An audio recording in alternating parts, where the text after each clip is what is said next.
Les travailleurs de l'environnement, du tourisme et de l'hôtellerie décidés à faire barrage au projet de déclassement de la forêt de Koua. Les autorités municipales de la commune de Bobo-Dioulasso veulent y construire un nouvel hôpital, un crime écologique d'après les manifestants de ce vendredi 17 mai qui appellent la société civile à s'opposer énergiquement au projet. Il était attendu sur les questions de sécurité de la fronde sociale. C'est sans embâche que le Premier ministre les a abordés hier devant les députés. Dans son discours sur la situation de la nation, Christophe Dabiré a reconnu le caractère fragile de la sécurité au Burkina Faso et a appelé à une trêve sociale. Que pense le monde syndical de cette requête du chef du gouvernement? Élément de réponse tout à l'heure. Échéance électorale de 2020, la Commission électorale nationale indépendante CENI est en quête de financement. La CENI qui a rencontré ce matin ses partenaires techniques et financiers. Mesdames, Messieurs, bonsoir, bienvenue à tous. Le menu de ce 19h30, le déclassement de la forêt de Koua pour la construction d'un hôpital, un crime écologique que le syndicat national des travailleurs de l'environnement, du tourisme et de l'hôtellerie va difficilement laisser passer.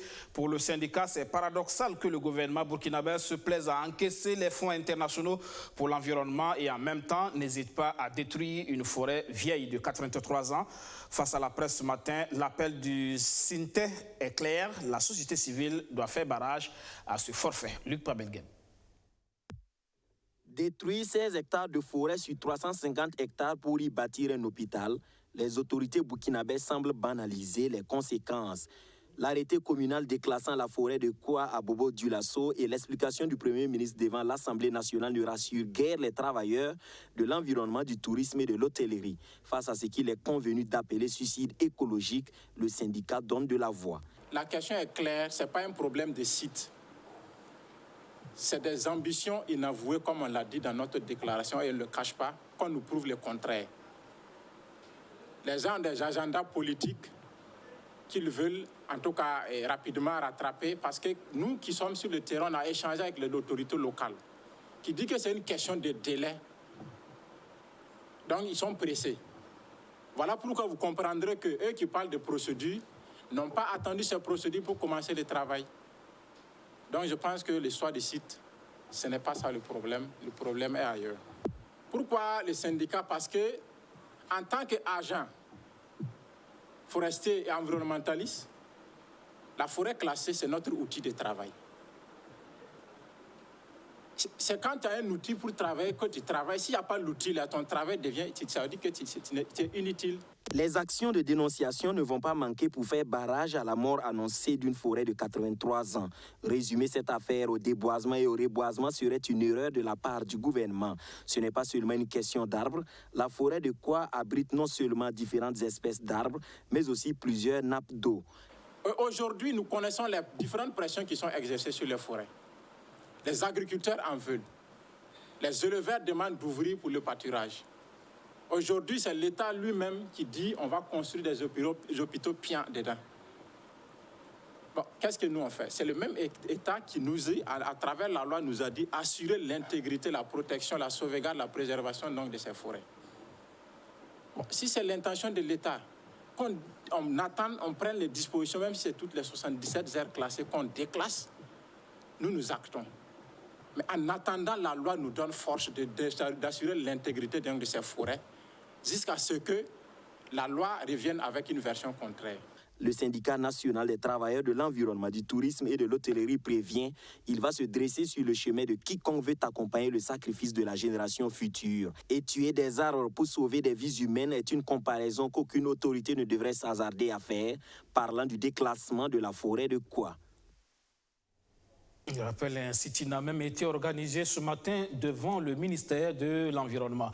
Les réactions s'enchaînent après le grand oral du chef du gouvernement hier soir à l'Assemblée nationale. Sur l'appel à la trêve sociale lancé par le Premier ministre, les syndicats se prononcent. Sont-ils prêts à accorder cette faveur au gouvernement? La réponse dans cet élément signé Rémi Lambert-Nibier.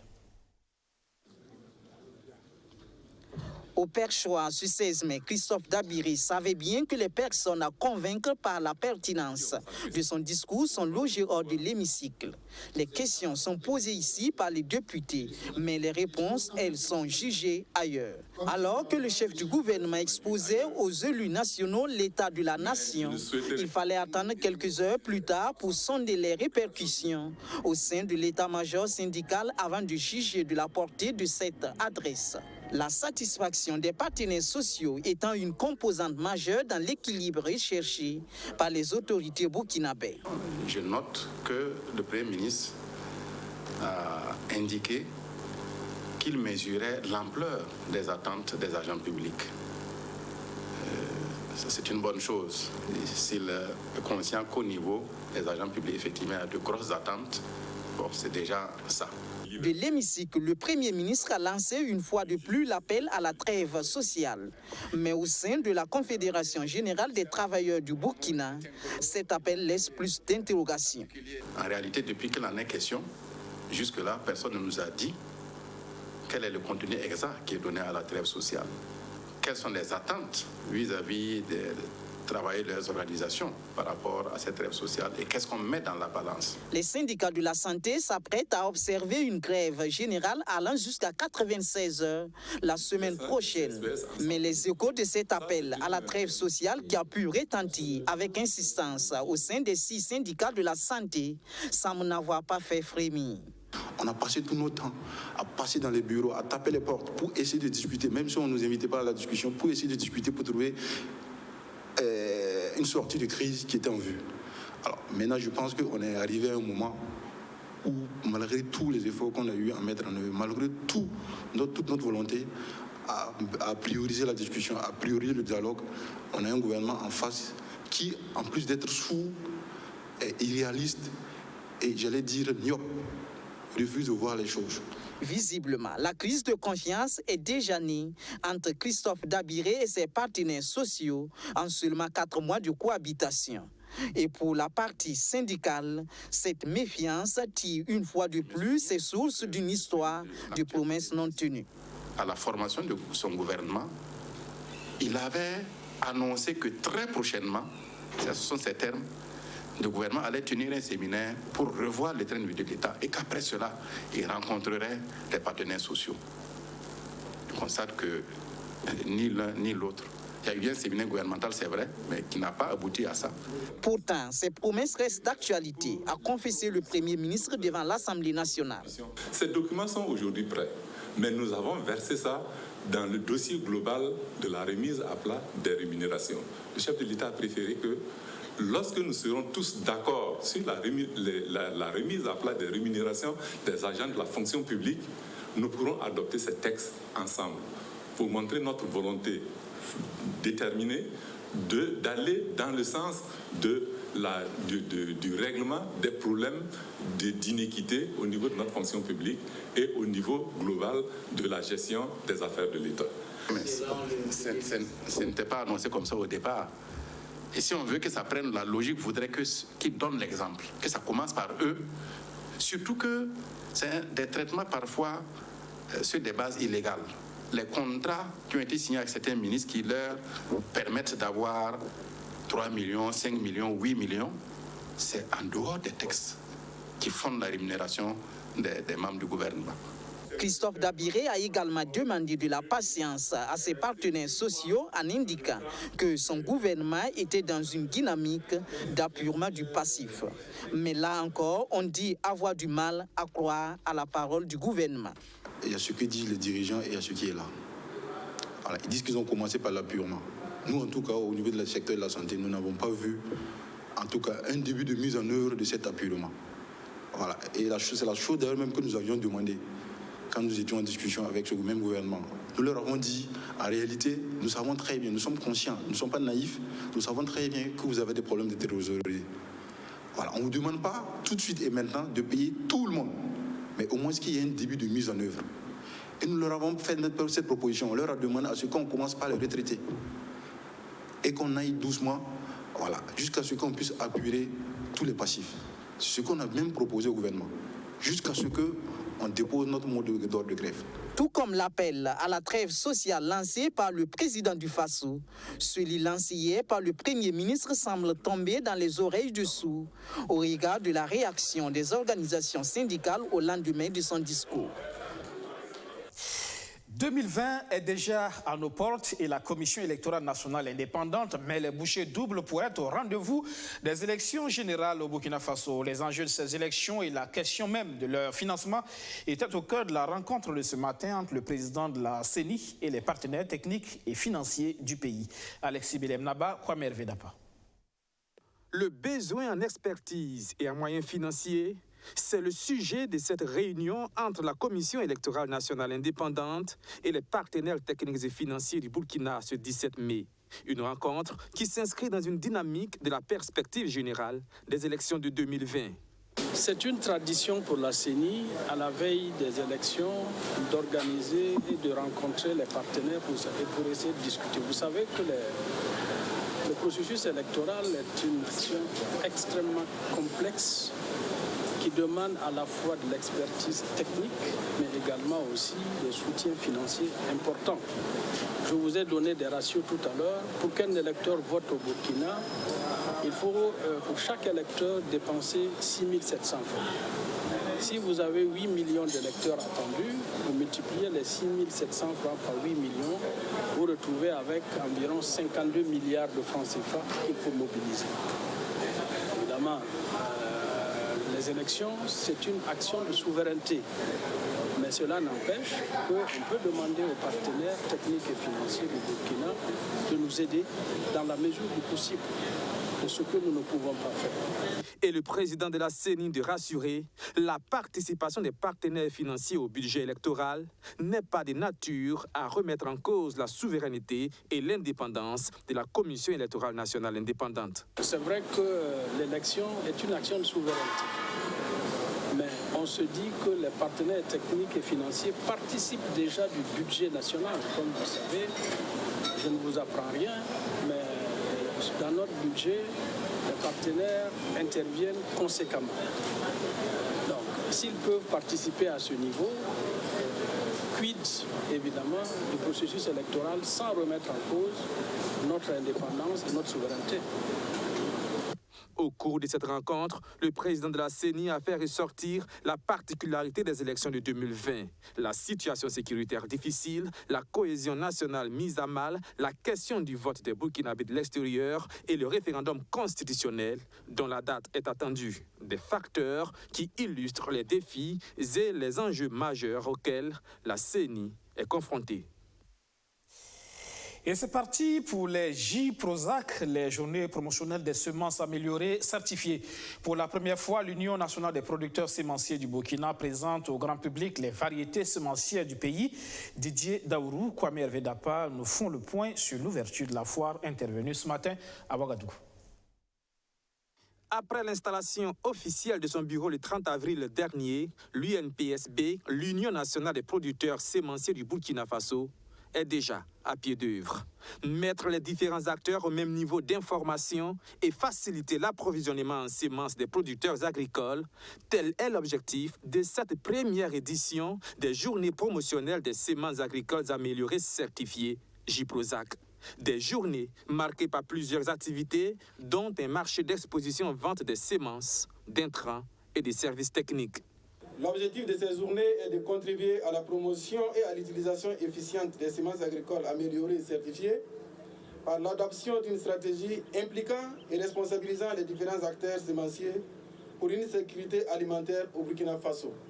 Convaincu que les semences améliorées pourraient contribuer à l'atteinte de l'autosuffisance alimentaire, l'UNPSB compte apporter son soutien au gouvernement pour vaincre l'insécurité alimentaire.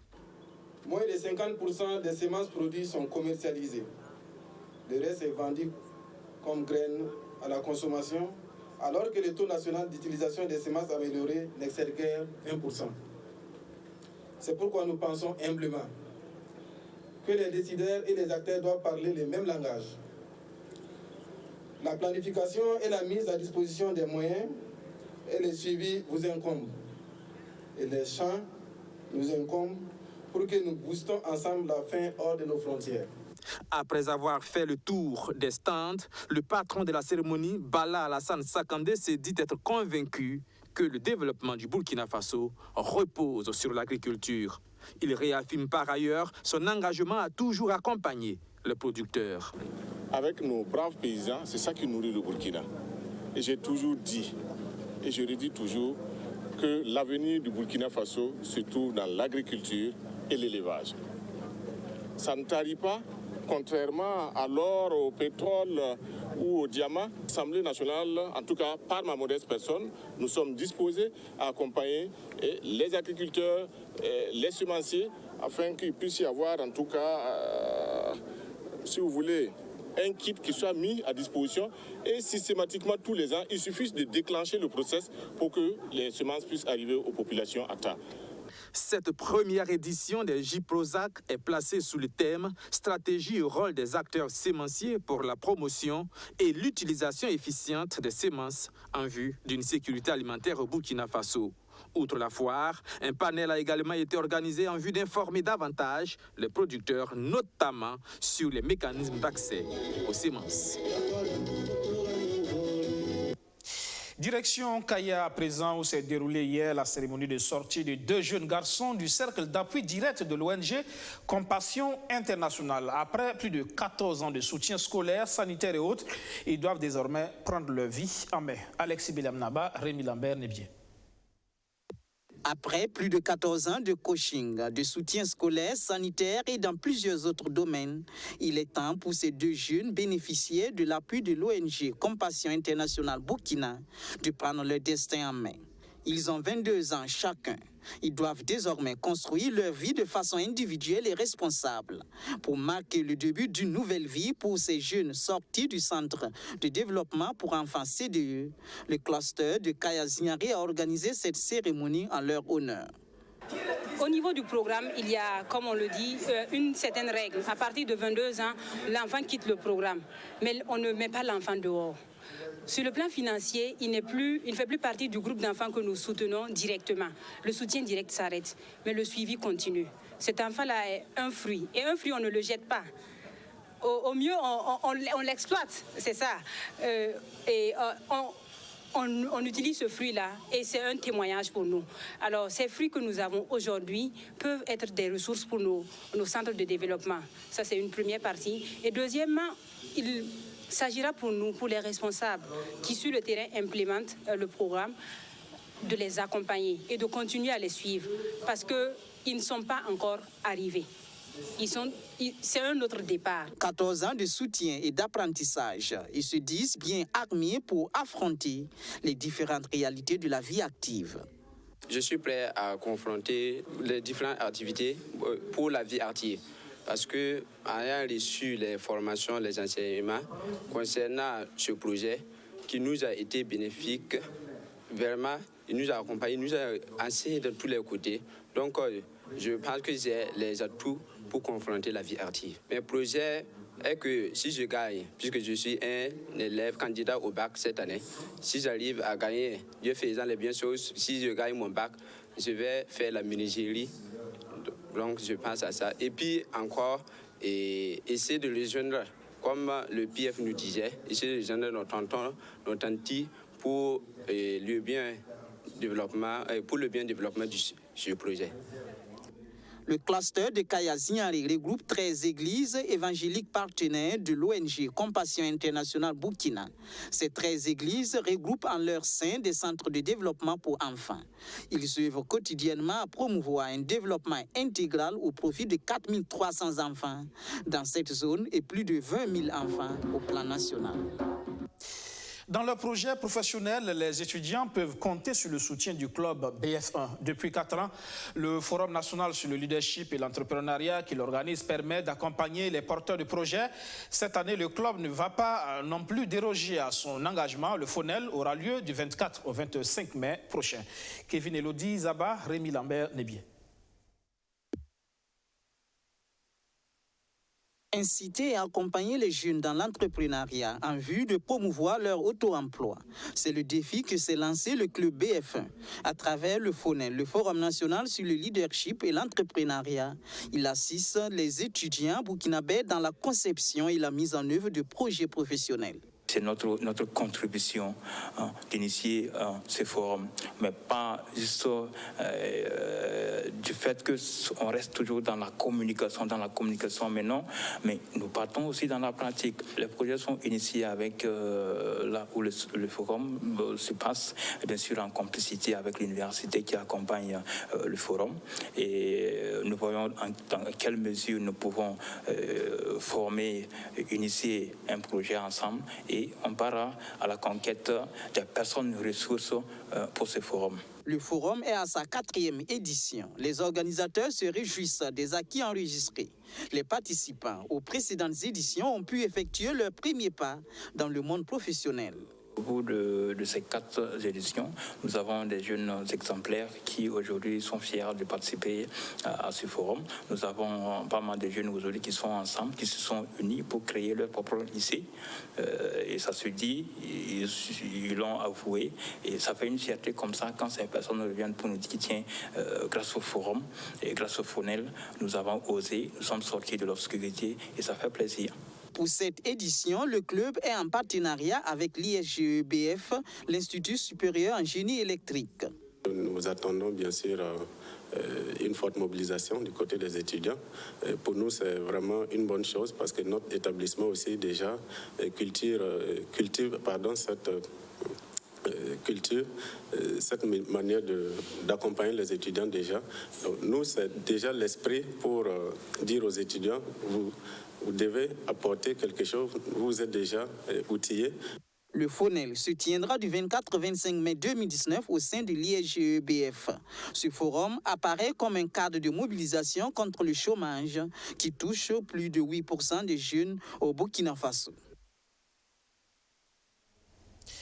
Le sens de la responsabilité financière inculquée aux jeunes élèves, c'est le cadre de concertation des ONG et associations actives en éducation de base qui veut former des enfants aflatoun, ces enfants responsables et responsabilisés. Kevin Elodizaba, Sandrine Zouri. Un enfant aflatoun est un enfant responsable et responsabilisé. C'est sous ce slogan qu'est lancé le programme Aflatoun dans les établissements scolaires du Burkina Faso. Initié dans le cadre de concertation des ONG et associations actives en éducation de base, il a pour objectif d'inculquer aux jeunes élèves le sens de la responsabilité, notamment financière. À l'âge de 14, 15, 16 ans, ce n'est pas évident qu'ils soient autonomes financièrement. Mais dès le bas âge, on commence à les inculquer ce que c'est que l'épargne. Ne pas dépenser n'importe comment et les amener à être surtout des acteurs de changement, voir des perspectives, voir l'avenir. Et progressivement, si l'enfant met ça dans son subconscient, on est sûr et certain qu'il ne va pas dépenser quand il sera grand, quand il sera majeur. Le programme qui est en phase d'essai au Burkina Faso concerne 6 régions du pays et 40 établissements scolaires. L'initiative est accompagnée par le ministère en charge de l'éducation nationale. Nous sommes là pour les encourager, pour les accompagner, pour apporter tout type de soutien que le ministère, dans ses possibilités, pourra apporter à cette structure. Les enfants du club Aflatoun des 6 établissements présents se réjouissent de l'expérience acquise au sein de ce club. Parlant du civisme, la prostitution, le vol, le viol, la drogue, tout, etc. Quoi, nous a beaucoup appris. En tout cas, j'ai beaucoup appris dans Aflatoun. Je promets d'être un relais de Aflatoun et je promets aussi d'encadrer les enfants, les futurs enfants aussi, pour qu'ils soient aussi responsables et responsabilisés. L'Aflatoun est réservée aux jeunes âgés de 14 à 24 ans.